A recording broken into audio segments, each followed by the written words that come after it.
হারপিকের সঙ্গে শুধু আপনারা একটি দুটি জিনিস বাড়িতে যদি মিশিয়ে রাখতে পারেন 2 থেকে 3 মিনিটের মধ্যেই দেখবেন বাড়ি থেকে আপনাদের মশা, ইঁদুর, আরশোলা, টিকটিকি পালিয়ে যাবে। হ্যাঁ, এতটাই পাওয়ারফুল একটি রেমেডি তৈরি হবে। মশা, মাছি, ইঁদুর, আরশোলা, টিকটিকি আমাদের প্রত্যেকের বাড়িতেই দেখা যায়, আর এদেরকে তাড়ানোর জন্য মাসের শেষে আমরা অনেকটা টাকা পয়সাই খরচা করি।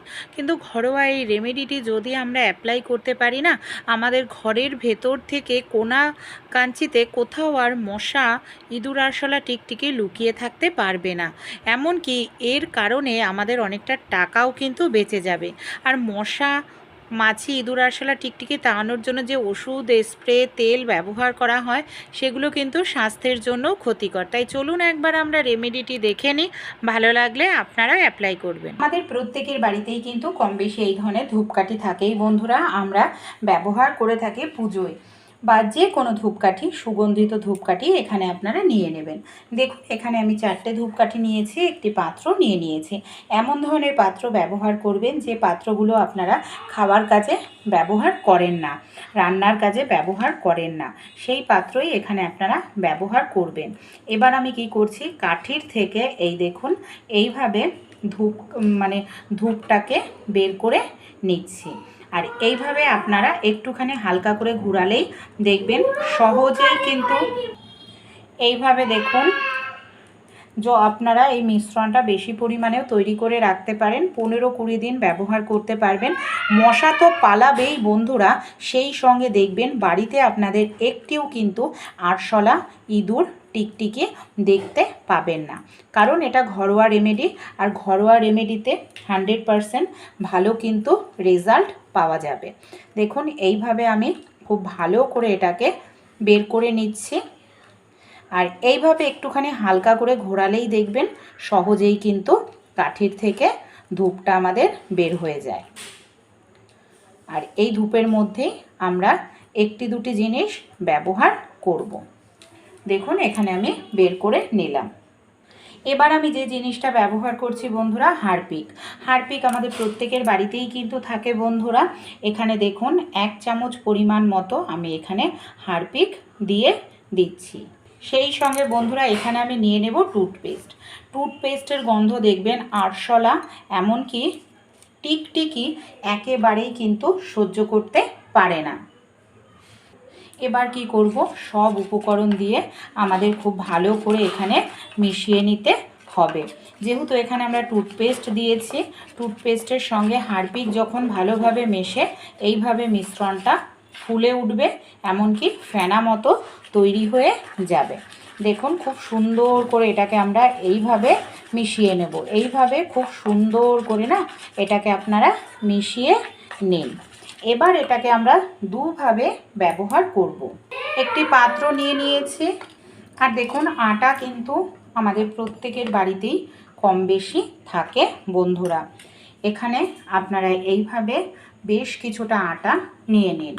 তারপর এই যে আমরা মিশ্রণটা তৈরি করে নিয়েছি, বেশি নয়, 1 চামচই কিন্তু এই মিশ্রণটা যথেষ্ট বন্ধুরা। দেখুন 1 থেকে 2 চামচ, তার বেশি দেওয়ার আপনাদের প্রয়োজন নেই।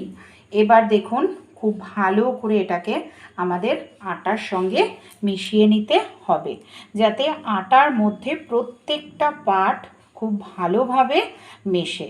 এইভাবে কিছুটা সময় নিয়ে ধীরে ধীরে আপনারা এটাকে আটার সঙ্গে খুব ভালো করে এইভাবে মিশিয়ে দিন। আমি কিন্তু এখানে খুব ভালো করে এটাকে মিশিয়ে নিয়েছি। কিভাবে ব্যবহার করতে হবে আমি আপনাদের জানাচ্ছি, এটাকে সাইডে রেখে দেব। এবার একটি পাত্রের মধ্যে আমি বেশ কিছুটা পরিমাণ জল নিয়ে নিয়েছি। আর এখানে না আপনারা প্লাস্টিকের পাত্রই না ব্যবহার করবেন, কারণ বলুন তো কেন, প্লাস্টিকের পাত্র কালো হবে না, স্টিলের পাত্র কিন্তু কালো হয়ে যাবে, তাই প্লাস্টিকের পাত্রই নেবেন। আর এবার এই যে জলের মধ্যে মিশ্রণটা দিয়ে ভালো করে এইভাবে আমরা মিশিয়ে নেব কিছু সময়ের জন্য। এর মধ্যে আমরা দুটো জিনিস ব্যবহার করব, কিন্তু এটাকে আমাদের কিছু সময়ের জন্য রেস্টে রাখতে হবে, যাতে জলের সঙ্গে সব উপকরণ ভালোভাবে মেশে। 5 মিনিট আমি রেস্টে রেখেছিলাম। 5 মিনিট পর ফিরে এসেছি। এখানে আমি নিয়ে নিচ্ছি শ্যাম্পু, কারণ শ্যাম্পুটা আমি এই কারণেই দেব, এটা যখন আমরা স্প্রে করব কোথাও কিন্তু দাগ হবে না, এমনকি সুন্দর একটি রুম ফ্রেশনারের কাজ করবে। 1 চামচ পরিমাণ মতো এখানে আপনারা শ্যাম্পু ব্যবহার করলেই কিন্তু হয়ে যাবে। আরও একটি জিনিস ব্যবহার করব, সেটা হলো বন্ধুরা ভিনিগার। ভিনিগার দেওয়ার কারণে দেখবেন জিনিসটা অনেক দিন নষ্টও হবে না, ভালো থাকবে।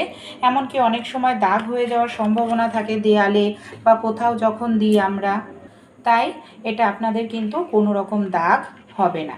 এইভাবে ভালো করে আপনারা একটু মিশিয়ে নিন মিশ্রণটা। তারপর এটাকে আমরা কিভাবে ব্যবহার করব, সবার প্রথমে আমাদের এই যে পাত্রটা নিয়ে নিতে হবে, এর মধ্যে আমরা ছেঁকে নেব। এইভাবে ছেঁকে নিতে হবে, কারণ এটাকে আমি স্প্রে বোতলের মধ্যে ভরবো, তাই এটা ছেঁকে নিলেই কিন্তু বেশি ভালো হবে। আমাদের বাড়িতে যে স্প্রে বোতল আছে, এই ধরনের স্প্রে বোতল নিয়ে নিন, আর বোতলের মধ্যে আপনারা এই যে মিশ্রণটাকে ভালো করে এইভাবে ঢেলে নিন। এই দেখুন মিশ্রণটা এখানে আমার রেডি হয়ে গেছে। এইভাবে আপনারা স্প্রে বোতলের মধ্যে ভরে নেবেন মিশ্রণটি। আর এখানে যে আটার মধ্যে আমি মিশিয়ে রেখেছিলাম সেটাকে কিভাবে ব্যবহার করব, আমি এখানে দেখুন পেপার নিয়ে নিয়েছি। আপনারাও এরকম পেপার নিয়ে নেবেন, আর এরকম ছোট ছোট করে পেপারগুলোকে টুকরো করে নেবেন। এবার আমরা কি করব, এই যে আমাদের মিশ্রণটা আছে, এই মিশ্রণটাকে পেপারের ওপর কিছুটা পরিমাণ দিয়ে দেব। যেহেতু এখানে আটা দেওয়া আছে, সহজেই কিন্তু বাড়িতে যদি ইঁদুর এসে থাকে, ইঁদুর, আরশোলা, টিকটিকি এটাকে খেয়ে নেবে। আপনারা এটাকে রান্নাঘরে, বেসিন, সিঙ্কের আশেপাশে সব জায়গায় দিয়ে রাখবেন মিশ্রণটি। যেখানে আমাদের বাসনপত্র থাকে, সবজির ঝুড়ি থাকে, সেই সব জায়গাতেও এইভাবে আটার মিশ্রণটা দিয়ে রাখবেন। ইঁদুর আসলে কিন্তু অবশ্যই ইঁদুর এটাকে খাবার হিসাবে খাবে, আর খেলে কিন্তু মরে পড়ে থাকবে। শুধু ইঁদুর নয় বন্ধুরা, আরশোলারাও কিন্তু এটা খেলেই কিন্তু মরে যাবে। তাই সব জায়গায় রান্নাঘরের আশেপাশে আমরা একটা স্প্রে তৈরি করে নিলাম বন্ধুরা। এটা আপনারা কি করবেন, প্রত্যেক দিন বেসিন, সিঙ্কের নিচের দিকে, দেয়ালগুলোতে এইভাবে স্প্রে করুন। রাত্রিবেলায় দেখবেন এই যে বেসিন বা ছিদ্রের মুখ দিয়েই না ছোট ছোট আরশোলারা ঢুকে আসে, তাই রাত্রিবেলায় যখন শোয়ার আগে এইভাবে পাইপের মুখটায় দিয়ে রাখলে এই সব জায়গা থেকে আর আরশোলা, টিকটিকি ঘরে ঢুকতে পারবে না। যেখানে আমাদের ডাস্টবিন আছে, ডাস্টবিনের আশেপাশেও এইভাবে মিশ্রণটা একটু স্প্রে করে দিন।